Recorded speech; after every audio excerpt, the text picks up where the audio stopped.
Hey everybody, and welcome to an Angry Birds 2 Q&A, question and answer session with the lovely, the magnificent, the astounding Danielle. Thanks for having me. All right, well, Danielle, we've already seen you in some game reaction videos, but the people, they loved you. They wanted more, and who are we to deny them? So we asked the community, we straight up put a Facebook post up, and we said, please, do you have questions for Danielle? And you guys delivered. We got all kinds of questions. And we're here to ask them and then answer them. Well, you're here to answer them.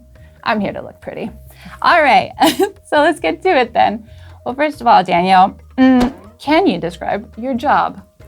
Right, so yes, I'm a user experience researcher here at Rovio. I work a lot with Angry Birds 2 game, and it basically means exactly what it says in the title. I research the experience that users, players have with our game, and use that information to make it even better, more enjoyable for many years to come. How romantic. How do you do user research? So we have many different tools and methods that we use. For example, surveys, which some of you might be familiar with, popping up in the game. We also can interview people, players. We sometimes do focus groups, which is just groups of people we interview. And very often we also do playtests, which is we put the game in the player's hands and we watch them play and ask questions. So in a way, you do your own Q&As. Yes, very often. Inception. What method do you find most effective for getting your user research? Well, this one is tricky to answer because it really depends on the problem that we're trying to solve. And the problems might come from different places as well. We might hear, for example, from the community that there is something bugging them that we want to investigate further. Sometimes we can see also that players are not maybe interacting with a feature the way that we thought that they might when we designed it. So we want to know why that is. And yeah, it really depends on the question we're trying to solve. I mean, so there's a cornucopia of choices. Anything could be the answer. Just depends on the question. Yeah. Okay. Question number 2. Some players once in a while have survey forms popping up in their game. So the question is, how do you choose this target group? Because of course it's a really effective way of getting your feedback to the game team, but not everybody gets the chance to do it. Yes, unfortunately we can't survey everybody all the time in our game. Wish we could.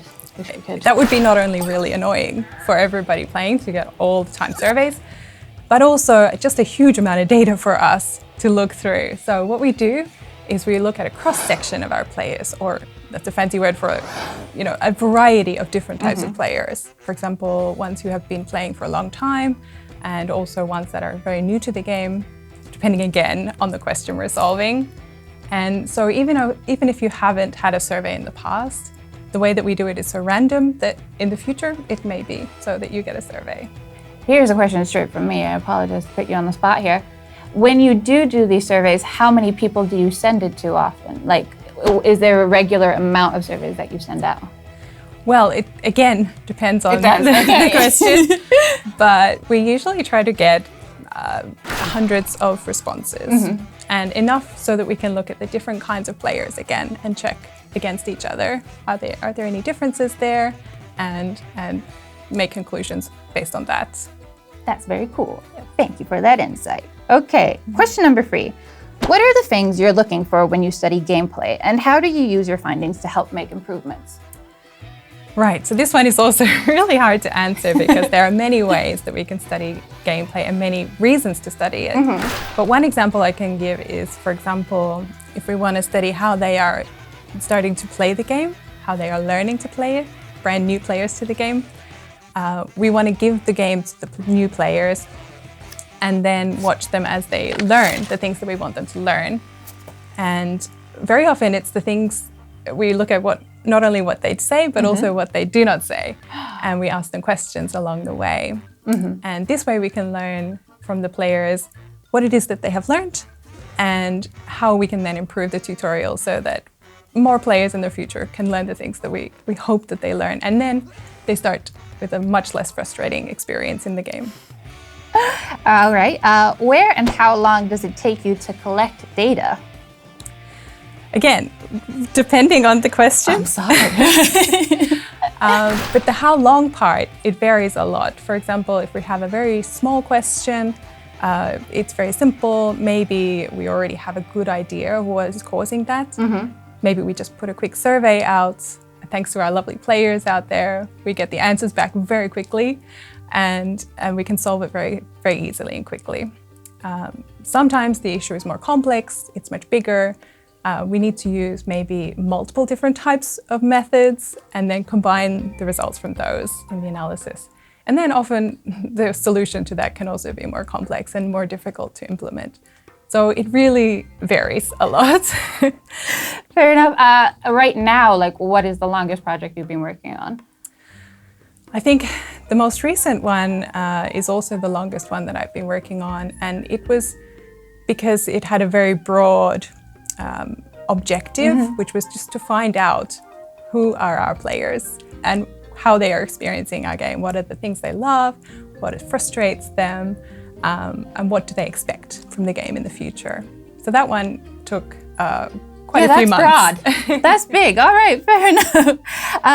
Here's another follow-up. What type of data do you look for? And if possible, because I'm very smart, I know words, but what would like quantitative and qualitative mean if you do bring those up? Thank you. Thanks for the fancy vocabulary, yes. It's a dictionary lesson now.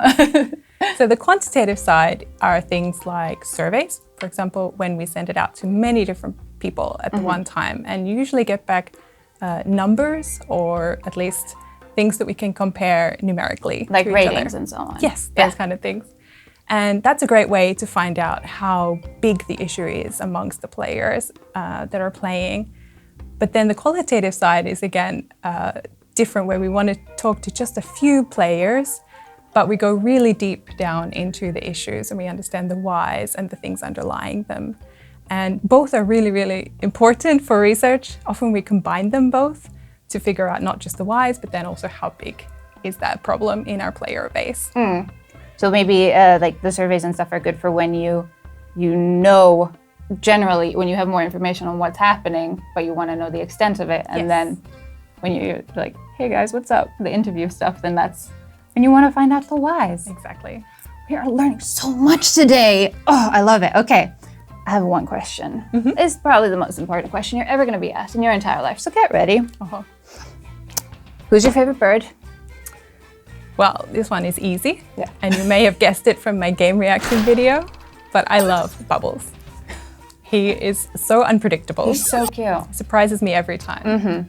And he's just great. And he's a great color. I do like orange is a good way to go. Yeah. Follow up, what is your favorite place in the game? So we're talking like Pig City, Cobalt Plains, Bamboo Forest. This one is more tricky because I love the variety and playing different kinds of things in the game, but I have to choose the Cobalt Plateau.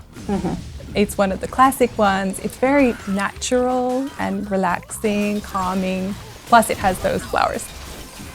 We love some flowers in this house. Yeah, Rorio respects the flowers. Okay, and this is our last one, so get ready. What do you find unique about doing user research for Angry Birds 2 specifically? This is a great question, and I have to answer with two different things. First one is just how known Angry Birds is out there. So, like I said before, when we want to get players who are new to the game, it's almost impossible to find people who haven't played or at least heard of Angry Birds. Yeah, that makes sense. So in that case, we just at least try to get players new to Angry Birds 2. And then that brings me to the second part, which is how Angry Birds 2 is so different from our other Angry Birds games. And one of the main things there is, of course, the clans and the interaction that people have in the game. And I love to hear all about the friendships that have been made and the collaboration that happens, and the friendly rivalries as well. That happen in this game. No, it's all about that connection. Yes. All right, well, thank you, Danielle, so much. I feel like we've made a clan of our own here. One dedicated to research and study integrity.